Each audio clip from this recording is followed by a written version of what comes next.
बिस्मिल्लाहिर्रहमानिर्रहीम कुल ताआलू अत्लु मा हर्रम रब्बुकुम अलैकुम। पिछले दो रुकू में एक रुकू में हलाल चीजों का तज़किरा अल्लाह ताला ने फरमाया और दूसरे में हराम चीजों का कि अल्लाह ताला ने क्या क्या चीजें हराम फरमाई। वहां पे बनी इसराइल की बात हो रही थी। यहाँ पे अब मुसलमानों के लिए अल्लाह ताला ने फरमाया कि मुसलमानों आओ, ए पैगम्बर सल्लल्लाहु अलैहि वसल्लम इनसे फरमा दें कि मुसलमानों आओ, मैं आपके सामने वो चीजें बयान करूं जो अल्लाह ताला ने तुम पर हराम फरमाई हैं। और ये रुकू हमें बहुत गौर से सुनना है क्योंकि ये डायरेक्ट हमसे अल्लाह ताला मुखातिब हैं और अल्लाह ताला से दुआ मांगनी है कि अल्लाह ताला हमें अमल की तौफीक दें क्योंकि उसकी तौफीक के बगैर अमल नामुमकिन है।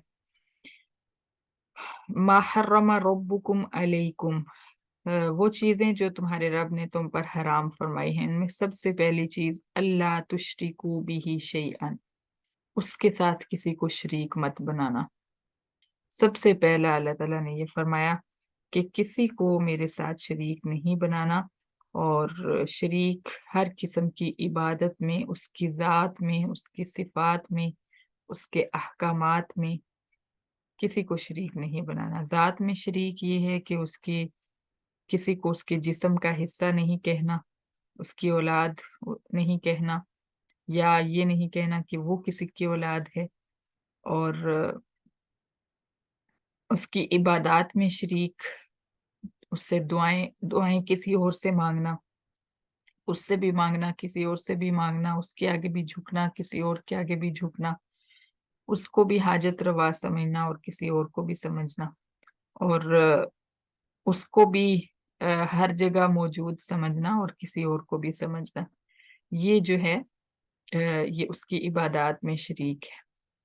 और उसकी सिफात में शरीक कि उसकी तरह कोई सुनता है हर जगह से, उसकी तरह कोई देख रहा है हर जगह से, उसकी तरह ही कोई जानता है मेरे अंदर बाहर को, उसकी तरह ही, मतलब जिस तरह वो उसकी सिफात हैं उस जैसी सिफात किसी नबी, किसी वली, किसी जिन, फरिश्ते, दरख्त, पहाड़, पत्थर, किसी चीज में भी करार देना, मुकर्रर करना, ये जो है ये उसकी सिफात में शरीक है। तो अल्लाह ताला ने फरमाया कि मेरे साथ किसी को शरीक मत बनाओ। वबिल वालिदैनी इहसाना, दूसरे नंबर पे फरमाया कि वालिदैन के साथ नेकी करो। तुम्हारा सलूक, तुम्हारा ताल्लुक वालिदैन के साथ अच्छा होना चाहिए। और ये बहुत मुश्किल काम है, ये वाला हुक्म जो है बहुत मुश्किल है। अल्लाह ताला से खुसूसी दुआ है कि अल्लाह ताला हमें इस हुक्म पे अमल करने की तौफीक दें और दीन दुनिया की कामयाबी जो है इस हुक्म पर अमल करने में है, यानी वालिदैन के साथ अच्छा सलूक करने में, वालिदैन से मोहब्बत हो, वालिदैन की फर्मा बरदारी हो।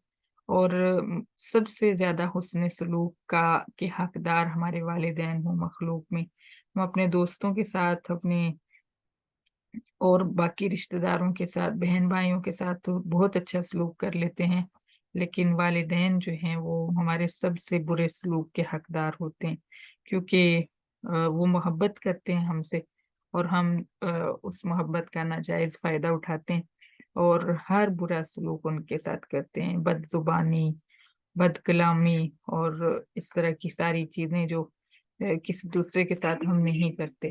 तो अल्लाह ताला से दुआ है कि इस कुरान पढ़ने की बरकत से अल्लाह ताला हमें इस गुनाह से बचा लें।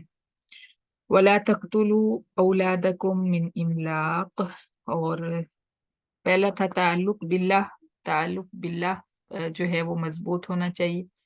दूसरा था ताल्लुक बिल मखलूक, यानी उनमें से सबसे ज्यादा जो हमारे हुस्न सलूक का हकदार हैं हमारे वालिदैन हैं। फिर तीसरा जो था ये भी मखलूक के साथ ताल्लुक है, लेकिन वो हमारे जो बड़े हैं उनके साथ हुस्न सलूक, यहाँ पे हमारे छोटों के साथ हुस्न सलूक। तो औलाद को भूख के डर से कत्ल ना करो। पीछे भी इसको अच्छे से क्लियर नहीं कर सके। अ, भूख के डर से कत्ल क्या होता है? सबसे पहले तो औलाद को پیدا ہی نہ کرنا، مطلب 2 ہی بچے کافی ہیں، 4 ہی کافی ہیں، یہ ہم خود مقرر کرنے لگ جاتے ہیں۔ پھر دوسری بات کہ والدین بھوک کی وجہ سے، اپنا ہاتھ کھلا کرنے کی وجہ سے بچوں کو تعلیم سے محروم رکھتے ہیں اور ان کو چھوٹی چھوٹی عمروں میں ہی کاموں پہ لگا دیتے ہیں۔ یہ بھی ان کا قتل ہے، ان کو آگہی نہ دینا دین کی تعلیم سے۔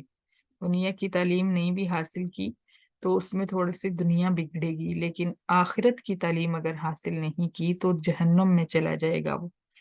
تو آپ سیکھ رہے ہیں، آپ کو اندازہ ہے کہ آپ کتنا کچھ سیکھ رہے ہیں، کہ آپ نے شاید اپنی پچھلی پوری زندگی یہ چیزیں نہ سیکھی ہوں جو قرآن آپ کو سکھا رہا ہے۔ تو آپ کو سمجھ آ رہی ہوگی کہ دین کی تعلیم کتنی زیادہ ضروری ہے۔